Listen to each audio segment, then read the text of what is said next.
Good morning children, how are you. बच्चों, आज हम इंग्लिश में सीखेंगे लेट्स टॉक। लेट्स टॉक का मतलब होता है चलो बातें करें। तो देखो बच्चों, यहाँ पर टीचर हैं और बच्चे हैं, तो वो आपस में बातें कर रहे हैं। वो क्या बातें कर रहे हैं? टीचर के हाथ में एक डस्टर है, तो टीचर अपने बच्चों से पूछ रही है व्हाट इज़ दिस। टीचर अपने बच्चों से क्या पूछ रही है? What is this. तो बच्चे कह रहे हैं this is a duster, this is a duster. तो देखो बच्चों, वहाँ पर नीले रंग के गोले में बहुत सारे पिक्चर्स दिए गए हैं। ठीक है, बहुत सारे पिक्चर्स दिए गए हैं। पहला पिक्चर है पेंसिल, दूसरा है पेन, फिर है टेक्स्ट बुक, फिर चॉक, फिर है स्लेट।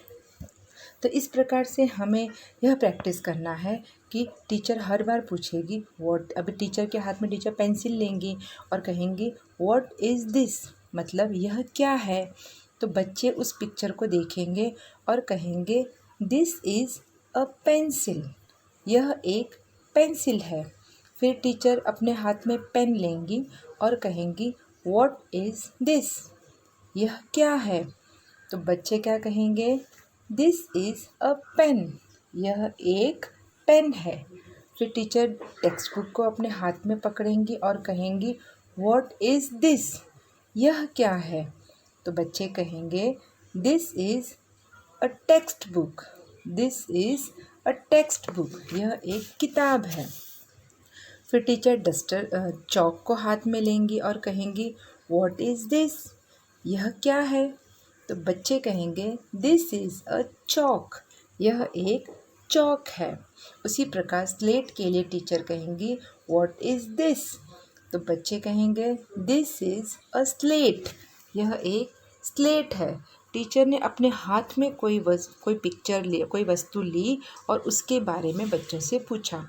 अब देखो नीचे दूसरे पिक्चर्स दिए गए हैं।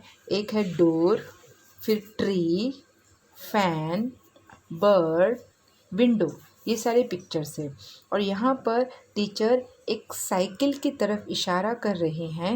वो साइकिल टीचर के हाथ में नहीं है, टीचर ने टच नहीं किया उसको, वो साइकिल दूर है। और टीचर पूछ रही है व्हाट इज़ दैट, वह क्या है। जो वस्तु हमारे हाथ में होती है, हम जिसे टच करके बोल सकते हैं, उसके लिए हम दिस का प्रयोग करते हैं, दिस बोलते हैं, व्हाट इज़ दिस, यह क्या है। लेकिन जो वस्तु हमारे हाथ से थोड़ी दूर है, उसको हम टच नहीं कर रहे हैं, टच करके नहीं बता रहे हैं, छू कर नहीं बता रहे हैं, ऐसी वस्तुओं के लिए, ऐसे थिंग्स के लिए हम दैट का प्रयोग करते हैं। अब जैसे देखो, टीचर ने यहाँ कहा व्हाट इज़ दैट, वह क्या है। तो बच्चों ने रिप्लाई दिया, बच्चों ने आंसर दिया that is a bicycle, that is a bicycle, वह एक साइकिल है। उसी प्रकार अब टीचर डोर की तरफ इशारा करेंगी, उसको छुएंगी नहीं, इशारा करके बताएंगी कि व्हाट इज़ दैट, वह क्या है। हाँ? तो चिल्ड्रन क्या आंसर करेंगे? दैट इज़ अ डोर, वह एक दरवाज़ा है। उसी प्रकार ट्री के लिए टीचर कहेंगी व्हाट इज़ दैट, वह क्या है। तो बच्चे क्या रिप्लाई करेंगे? That is a tree. उसी प्रकार that is a fan, that is a bird, that is a window. ठीक है बच्चों, मतलब जब हम पास की वस्तु के लिए कुछ पूछते हैं या बताते हैं तो दिस का प्रयोग करते हैं, और दूर की वस्तुओं के लिए हम दैट का प्रयोग करते हैं। यह है दिस और दैट का प्रयोग करना। तो बच्चों, आप लोग आपस में, घर में, भाई बहन के साथ भी, आपके घर में तो बहुत सारी वस्तुएं हैं, तो उनका उपयोग करके what is this, what is that, इसका उपयोग करके इसकी प्रैक्टिस करो तो आपका गेम हो जाएगा।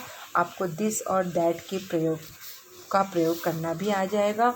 और उसका आंसर कैसे देते हैं, दिस इज़ अ डस्टर या फिर दैट इज़ अ डस्टर। अगर यही डस्टर दूर रखी होगी और आप उसकी तरफ इशारा करके कहोगे तो उसका क्वेश्चन कैसा होगा, व्हाट इज़ दैट, और आंसर कैसा होगा, दैट इज़ अ डस्टर। अगर कोई वस्तु हमारे हाथ से दूर है, हमारे उंगलियों से दूर है, हम उसे छूकर नहीं बोल सकते तो दैट कहेंगे।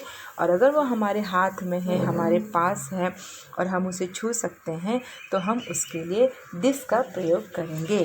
इसका मतलब नज़दीक के लिए दिस और दूर के लिए दैट का प्रयोग करना है। ठीक है बच्चों, तो आप लोग इसी प्रकार से आपस में प्रैक्टिस करना, भाई बहन के साथ में गेम खेलना, मम्मी पापा के साथ भी खेल सकते हो।